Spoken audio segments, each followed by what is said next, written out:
After grinding 14-hour shifts all week, to carry my family, I asked my wife to help with my suit for a life-changing promotion. She snapped, "You're an adult, do it yourself." That line made me see my marriage differently forever. Hey Reddit, I don't usually make posts like this, but I've been sitting with something that happened in my marriage recently, and it's been messing with my head. It wasn't anything dramatic like cheating or some huge fight, but it was one of those moments that makes you step back and question what your relationship actually looks like when you strip away the routines. I figured I'd throw it out here because maybe someone else has been through the same kind of thing and can relate. I work as an energy tech. Basically, I'm the guy out there in the blazing sun, crawling around substations, climbing steel structures, and making sure the lights in your house don't cut out when you binge Netflix. It's a good job, pays solid, but it's brutal. Some days I feel like I'm held together with duct tape and caffeine.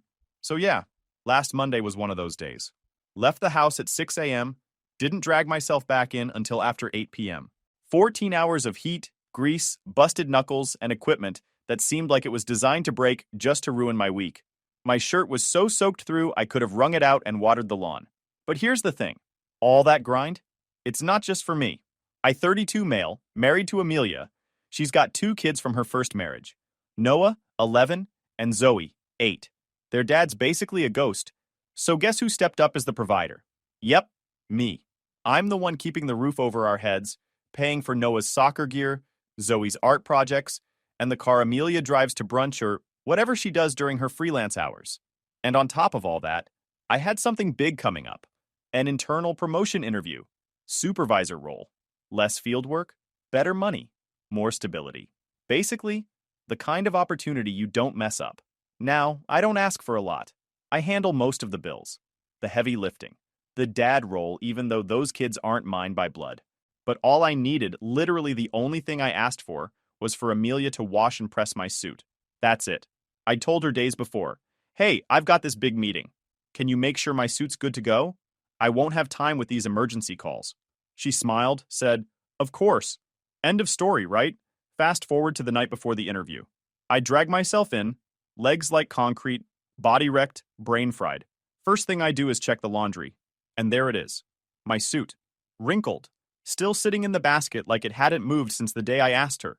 Shirt untouched, pants still smelling like dust and sweat from the last time I wore them. I just stood there for a second, waiting for Ashton Kutcher to pop out and tell me I was being punked. Nope, just me. A basket of wrinkled clothes, and the creeping realization that my wife either forgot or didn't care. So I ask, "Hey, what's up with the suit? I told you about this meeting," and she doesn't even blink.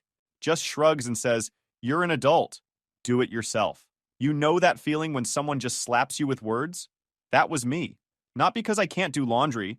I've been washing my own clothes since I was 15. But because I had been busting my ass all week, carrying this family financially. And when I needed one simple thing, she couldn't be bothered. And her attitude? Like I was some roommate asking her to grab milk on the way home, not her husband trying to take a step up in life. So I look at her and say, "Right, I'm an adult. Funny how I'm adult enough to pay for this house, your car, and everything those kids need, but somehow not worth a clean shirt." She just stared at me like I was speaking another language. No apology, no backtracking, just that blank, entitled face like I was the crazy one.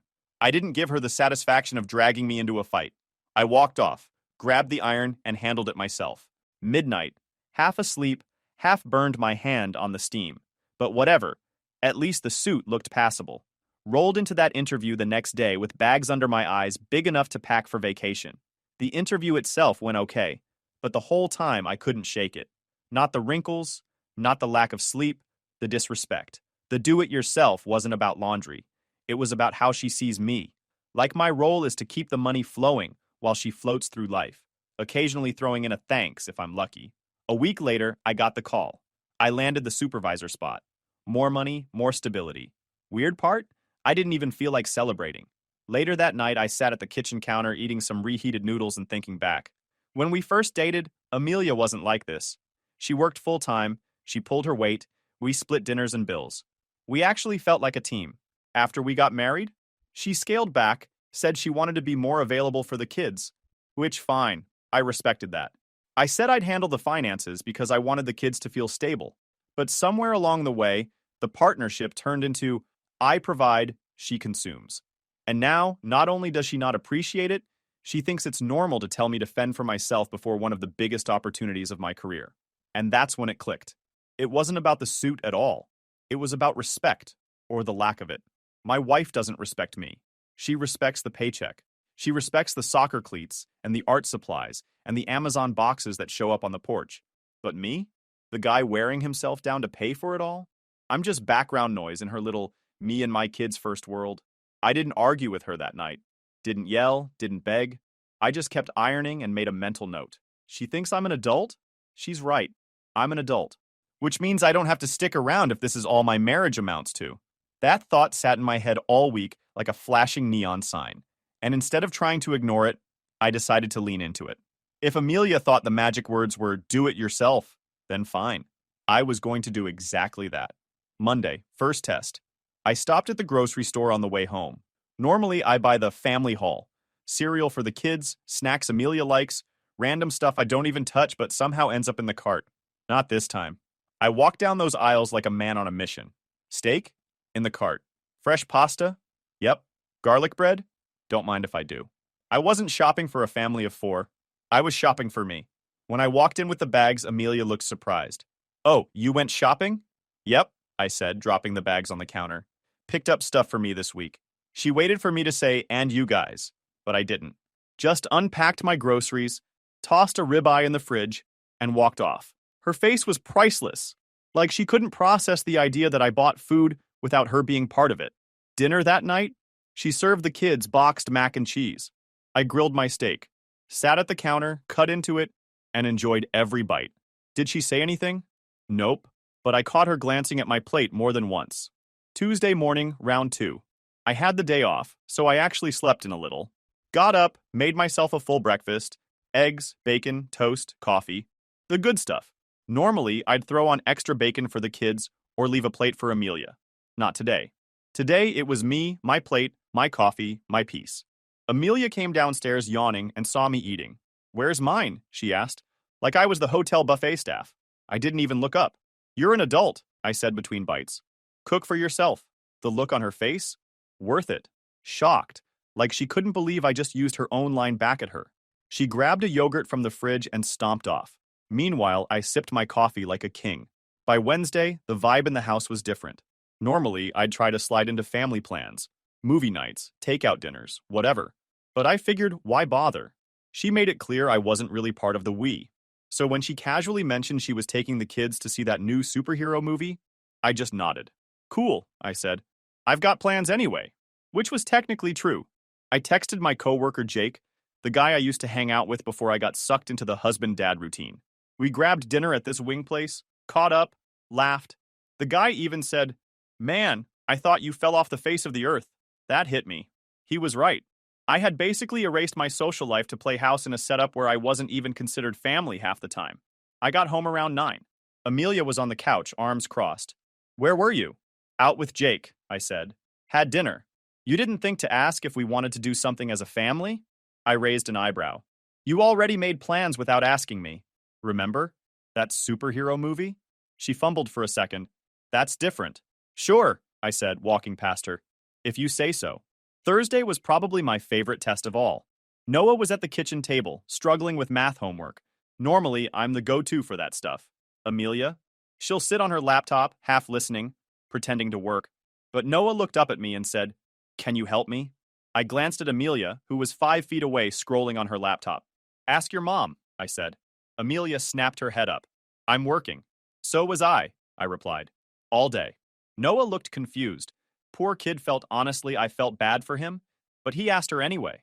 And just like that, she had to actually do the thing I usually covered without complaint. The way she glared at me across that table, you'd think I just declared war. Friday was the breaking point.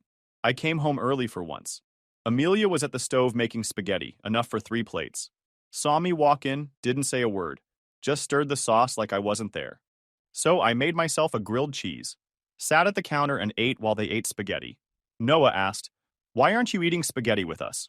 Before I could answer, Amelia snapped, "What's wrong with you this week? You're acting like you don't live here anymore." I looked at her calmly. I'm just taking care of myself, starting with dinner. You told me to do it myself, remember? She got flustered, tried to backpedal. That's not what I meant. Then what did you mean? I asked. She had no answer, just stared at me like I was the problem. That's when it clicked again. She was perfectly fine with me doing it myself, as long as it made her life easier. The moment my independence inconvenienced her, suddenly I was unreasonable. And that's when I knew this wasn't just a phase. It was the pattern. Once you realize you're being played, it's like your brain puts everything under a microscope. Suddenly, every little detail makes sense in a way you don't like. I wasn't a husband in this house. I was a funding source with legs. So I pulled up our joint bank account just to see it laid out. And man, it was like opening the curtain and realizing the magician was just some dude with strings. Hair salon, $180. Target run, $240. Amazon, 3 separate charges in 1 week. All random junk that nobody remembers ordering 2 weeks later. Soccer cleats for Noah, art supplies for Zoe. Starbucks runs sprinkled everywhere. All stuff I didn't mind paying for as long as it felt like a partnership. But looking at it now, it didn't. She'd managed a few upgrades too. New paint in the living room, some fixtures in the kitchen. So my lawyer later warned me that technically she could claim a little offset for home improvements. And then I thought about the way Amelia acted whenever I bought something. Couple months back, I grabbed myself a new drill set. Good brand, professional grade. Something I'd actually use at work and around the house. She looked at me like I'd just thrown money off a bridge. Do you really need that? Don't you already have one? Yeah, I had one. It was 10 years old, half the batteries didn't hold a charge anymore, and it smoked when I pushed it too hard. But apparently, me buying a new drill was wasteful. Meanwhile, her dropping $80 on throw pillows nobody sits on? Totally fine. Or the time I signed up for an advanced training course through work. It wasn't cheap, but it boosted my certifications, made me more valuable, and put me in a better spot for this promotion interview I'd been chasing. She nagged me for a week. Why are you spending that much? We should be saving. I didn't even bother arguing. I signed up, took the course, and passed it. Because unlike her, I actually invest in myself. And yeah, it made me a stronger candidate for the supervisor role. You know, the role that would have benefited all of us. But in her eyes, I was just wasting money. That's when the light bulb went off. Amelia doesn't see my spending as ours. She sees her spending as normal and my spending as extra, which, if you think about it, is insane. I'm the one covering 90% of the bills, but the second I drop $1 on something for me, suddenly I'm reckless. So sitting there, scrolling through line after line of her charges, it hit me. I'm not a partner here. I'm payroll. She feels entitled to the money I earn, but she doesn't feel any obligation to support me in return. Not emotionally, not practically, not even with something as simple as ironing a damn suit for my promotion interview. And honestly, I started to feel embarrassed. Embarrassed that I let it get this far. I told myself I was providing for the family, when really I was just propping up a woman who had slowly stopped seeing me as anything other than the guy who pays. And that's the worst part. Because when I thought back to the early days, it wasn't like this. She used to have her own job, her own money.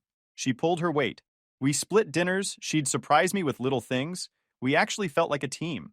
Somewhere after marriage, she shifted into this role of, I take care of the kids and the house, you handle everything else. Which would be fine if she respected what I did, but she doesn't.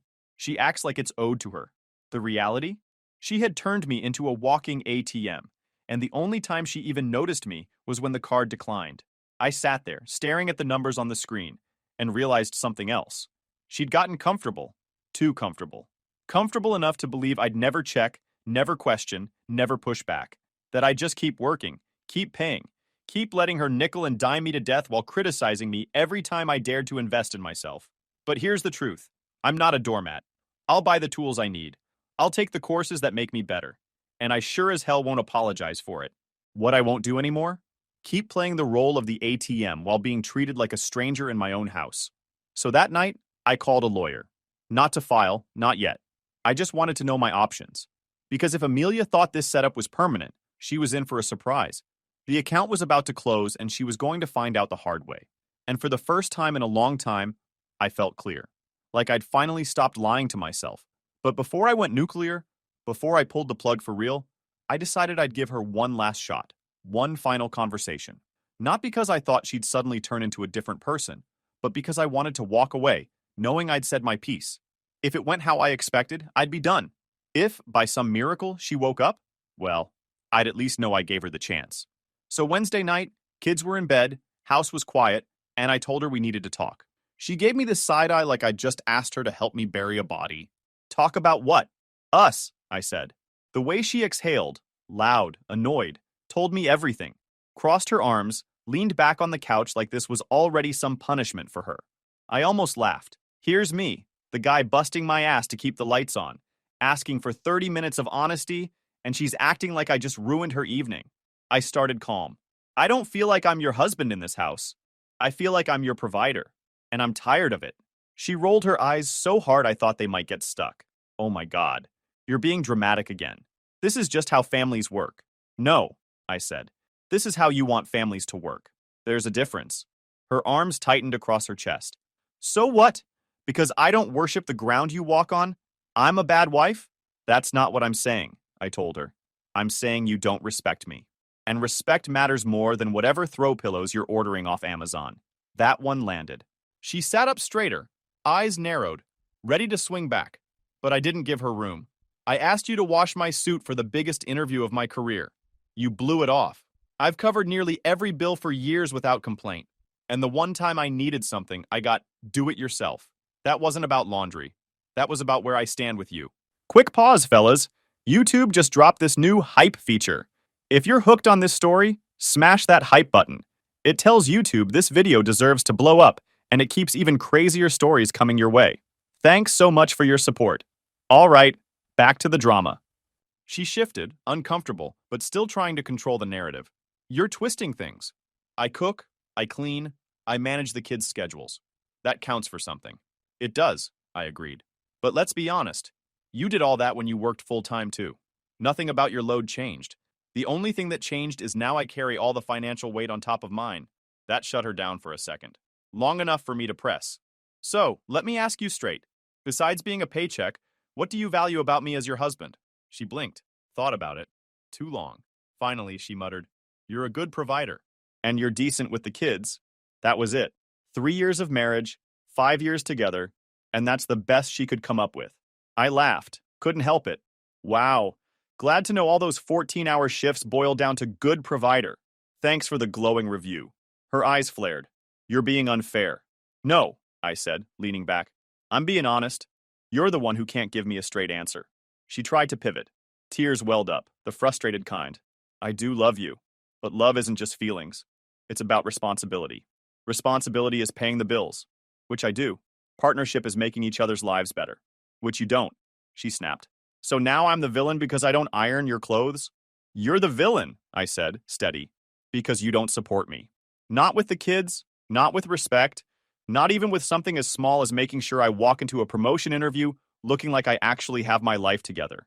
You don't include me in family plans, you spend money like it's free, and every time I ask for the smallest thing, you act like I'm demanding a blood sacrifice. She shook her head, voice rising. Well, maybe I wouldn't nag about money if you didn't waste it on courses and tools you don't even need. I smirked. The course is the reason I got the interview. The tools are the reason this house doesn't fall apart. Both investments pay off. Meanwhile, what do I get from your side? Another Amazon box with a candle in it? Yeah, I'll take my wasteful spending, thanks. That stung. I could see it in her face. So I went for the kill question. If I lost my job tomorrow, couldn't find work for 6 months, would you still want to be with me? She froze. And that hesitation was louder than any answer. Finally, she said, That's a ridiculous question. Yeah, I said, nodding. Ridiculous because you can't say yes. And that's when I knew it was over. We sat there another hour, mostly her trying to flip the script, calling me unfair, saying I was twisting everything, saying I was making problems that don't exist. But no matter what angle she tried, she never answered the question. Not once. When I finally stood up, I wasn't mad. I wasn't even sad. I was done. Cold, clear, finished. She didn't realize it yet, but that was the last conversation we'd ever have as husband and wife. The next morning, while she was busy running around getting the kids ready for school, I was already on the phone with the lawyer I'd spoken to earlier. A night of sleep killed the hesitation. I told him to file. Guy was straightforward, professional, and didn't sugarcoat anything. Since we didn't have kids together, this wasn't going to be the bloodbath Amelia probably imagined. I set up an appointment for that afternoon, walked into his office, signed the paperwork, and just like that, years of frustration were officially on the clock. Felt strange, honestly. Not sad, not angry. More like unclenching a fist I didn't realize I'd been holding for years. 2 days later, Amelia got served. I was at work when it happened, but I guess the look on her face must have been priceless. My phone started blowing up around 10 a.m., 6 missed calls, 3 angry texts. By lunch, I picked one up just to hear the chaos. Her voice was high-pitched, panicked. What is this? Divorce papers? Are you insane? How could you do this to me? To the kids? I stayed calm. Amelia, I told you how I felt for months. You dismissed me every time. This isn't sudden. This is me finally making a decision you forced me to. You never said you were going to divorce me, she screamed. I shouldn't have to threaten divorce just to get basic respect, I replied. Then I hung up. That night, when I walked in the door, she was waiting. Red eyes, blotchy face, like she'd been crying all day. How could you? She whispered, trying to sound broken. Amelia, I said evenly, you made it clear what I was in this marriage for. Money, stability, everything but me. So now you're losing the benefits of that arrangement. She snapped then, dropping the sad act. You're selfish. You're abandoning us. You're destroying this family over nothing. Nothing? I raised an eyebrow. You telling me to fend for myself before the biggest interview of my life was nothing? You rolling your eyes every time I tried to talk about my feelings was nothing? If that's nothing, then so was this marriage. Her lip trembled, but I wasn't buying it anymore. Later that evening, Noah and Zoe came home from school. Kids are smart. They could tell something was off. Zoe, the softer one, tugged at my sleeve while I was in the kitchen. Are you mad at me and Noah? That hit hard. I crouched down, looked her in the eyes. Absolutely not. This has nothing to do with you two. I love you guys. Grown-ups sometimes have problems, but it's not your fault. She frowned. Are you still going to help me with my science fair project? I smiled. Of course. Nothing changes there. She hugged me like she was hanging onto a lifeboat. That hug almost broke me more than the divorce itself. Noah, on the other hand, tried to act tough. So, are you moving out? Yeah, buddy, I said. Just while things get figured out. But I'll still be around. He nodded, pretending he was okay. But I could see the cracks. That part hurt. They weren't my biological kids, but I'd been there for everything. Soccer games, school events, late-night homework. I wasn't about to just disappear on them. Meanwhile, Amelia was in the background, glaring like I was poisoning their minds. She didn't dare say anything in front of them, though. That night, I slept in the guest room. It was awkward, sure, but honestly, I felt freer in that cramped little bed than I had in our king-size mattress next to her. By the weekend, I started apartment hunting. Nothing fancy, just a decent place close to work. Month-to-month lease, so I had options. It felt weirdly exciting, like being 20 again and setting up your first real place. Only this time, I wasn't broke. I could afford comfort. Of course, Amelia wasn't done. She called her mom and sister, and suddenly my phone was lighting up with messages. Her sister accused me of abandoning a mother and her children. Her mom left a voicemail about how marriage is about sacrifice. I almost laughed. Easy for them to say when I'm the one who's been sacrificing nonstop while their daughter played house. I didn't respond to any of them. Let them think what they want. The only thing that mattered to me was staying calm and not letting Amelia drag me into the mud. I wasn't going to be the guy yelling and throwing things. I was going to be the guy who made decisions and followed through. On Sunday night, Amelia tried one last guilt trip. We were alone in the living room, kids at her sister's for a sleepover. She sat across from me, voice trembling. Please don't do this. We can fix it. I'll make dinner more. I'll include you in plans. Just don't leave. I shook my head. You don't get it. The fact that you think making me dinner or asking me to the movies is some kind of special concession proves the problem.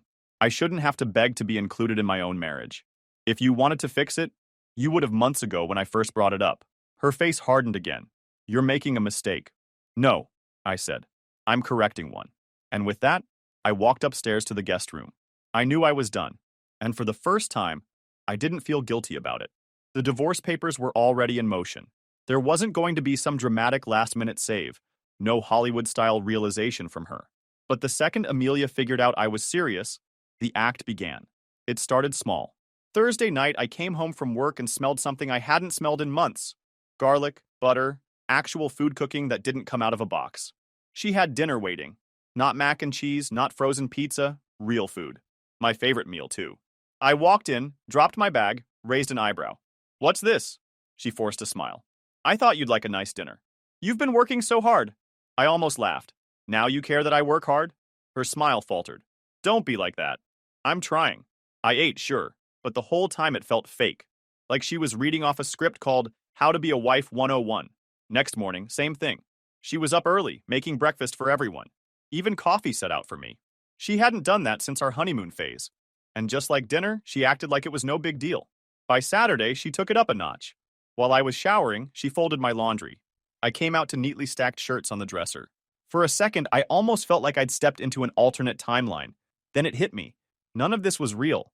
None of it was out of love. It was panic. She knew the gravy train was about to stop, so now she was playing Housewife of the Year.